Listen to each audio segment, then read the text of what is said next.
North Korea has sent a desperate letter to the Australian government, imploring it to turn against US President Donald Trump. The rambling open letter, which has been published by Fairfax, came from the Democratic People's Republic of Korea (DPRK) Foreign Affairs Committee via the country's Jakarta embassy. The Foreign Affairs Committee bitterly condemns the reckless remarks of Trump as an intolerable insult to the Korean people, a declaration of war against the DPRK and a grave threat to the global peace. The letter reads, "From the first day of his office, Trump has engaged himself in high-handed and arbitrary practice, scrapping international laws and agreements, incurring his displeasure on the U.S. first principle, the height of American way of thinking that is best if the U.S. is well off at the expense of the whole world. If Trump thinks that he would bring the DPRK, a nuclear power, to its knees through nuclear war threat, it will be a big miscalculation and an expression of ignorance." North Korea letter by Fairfax Politics on Scribd. The screed appears to be a heavy-handed plea to various parliaments to pull out of the harsh United Nations Security Council sanctions leveled against North Korea over its weapons program. The sanctions have struck a significant blow to the nation's economy, with one former high-ranking North Korea official saying this week that the country will not survive a year under them. The U.S. brought to their knees those countries devoid of principle, narrow-minded and selfish countries seeking after their interests with its nuclear stick and force, and then cooked up the illegal sanctions resolution against the DPRK to deny the elementary right to existence of the Korea people and check their normal economic development in breach of the inviolable UN Charter by abusing the UN Security Council. The letter reads. The missive concludes by calling for international justice and sharp vigilance against the heinous and reckless moves of the Trump administration trying to drive the world into a horrible nuclear disaster. Foreign Minister Julie Bishop told Fairfax it was clear North Korea are feeling desperate, isolated and trying to demonize the U.S. as well as divide the international community.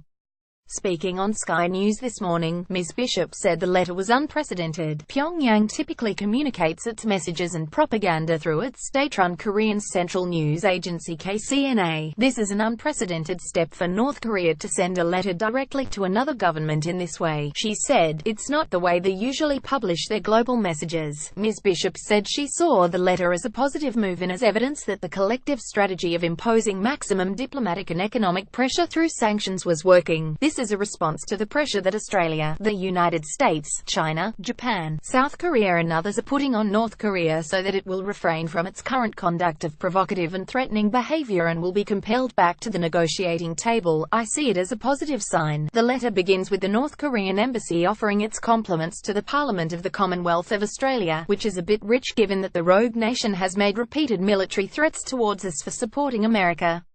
On Saturday, Pyongyang, via KCNA, again called out Australia for its outspokenness in calling for an end to its nuclear weapons program, warning it if it continues Australia will not be able to avoid a disaster. At the time, Ms. Bishop, who was in South Korea with Defence Minister Marise Payne for talks with their South Korean counterparts, hit back and said Australia was not a primary target. North Korea's threats only strengthen our resolve to find a peaceful solution to the rising tensions on the Korean peninsula caused entirely by North Korea's illegal, threatening and provocative behavior, Ms. Bishop told reporters in Sydney on Sunday. Positive step. Prime Minister Malcolm Turnbull told 3AW's Neil Mitchell the letter proved international sanctions against the regime were biting hard.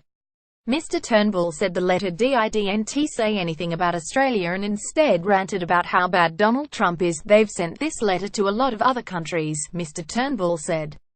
The Prime Minister was asked if the letter was significant and what it showed. It's consistent with their rant and complaints about Donald Trump, but the fact is North Korea is the one in breach of UN Security Council resolutions, he said. It's North Korea that's threatened the stability of the world and that's the regime that has to return to its senses. Mr. Turnbull also praised North Korea's main ally, China, for taking tough action against Pyongyang. They are starting to feel the squeeze because China, to its credit, is part of these global sanctions which include restricting oil exports. The tighter economic sanctions are applied, the greater the prospect we have of resolving this without a conflict. Professor of International Security and Intelligence Studies Professor John Blaxland told news.com.au said the letter indicated two things. First, it seems to demonstrate North Korean unease about the extent of the UN sanctions and their expected impact, not just on the weapons program but on North Korean society, particularly as it heads into a long, cold and dark winter, he said.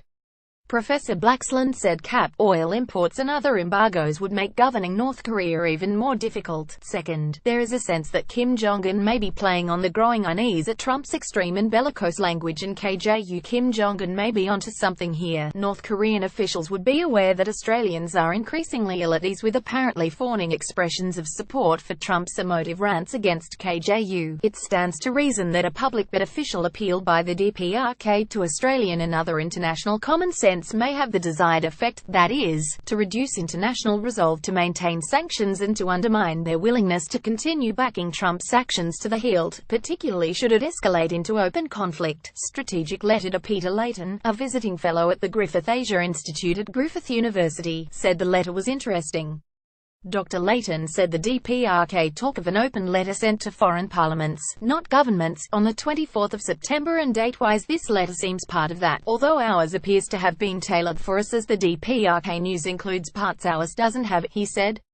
Dr. Layton said he saw the letter as a tactical move consistent with the overall DPRK strategy. The letter logically argues its position and leaves aside much of the rhetoric normally associated with the DPRK. He said, the letter does not ask our parliament to actually do anything, suggesting it aims principally to set out the DPRK position.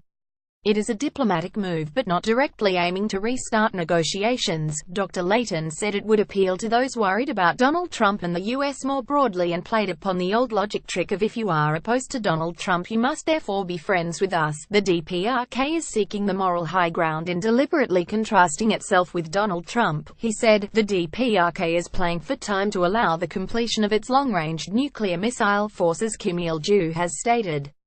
He will talk after he has a stronger hand, not before. The letter is part of that strategy, he said. The IDNT think the letter was desperate and the IDNT necessarily revealed the current sanctions or actions are having a tangible impact. It's a more muddy waters letter to support the DPRK strategy of playing for time until they are militarily ready, he said. Typical Kim, senior analyst in defense strategy and capability at the Australian Strategic Policy Institute, Dr. Malcolm Davis said the letter was a typical North Korean tactic. They won't get very far with this tactic, as Julie Bishop has made clear. I think North Korea is completely isolated at this stage in terms of culpability, Dr. Davis said. Certainly there are concerns about Trump's language in his UNGA speech, and statements like calm before the storm and fire, fury and power don't help, but no one at a high level or with any influence holds the view that North Korea is not the instigator of this crisis. It's Pyongyang that is setting off nukes and firing missiles over Japan, and threatening an atmospheric nuclear test, Dr. Davis said. While the sanctions might not be hitting as hard yet, the North Koreans would soon feel the effects come winter. This letter suggests that the North Koreans don't really understand how Western policy works or how people in the West see this threat. He said, the North Koreans are not seeing this crisis through the eyes of Western leaders. They remain isolated in their hermit kingdom, and think that somehow rhetoric and threats will make Western states back down. Their miscalculation.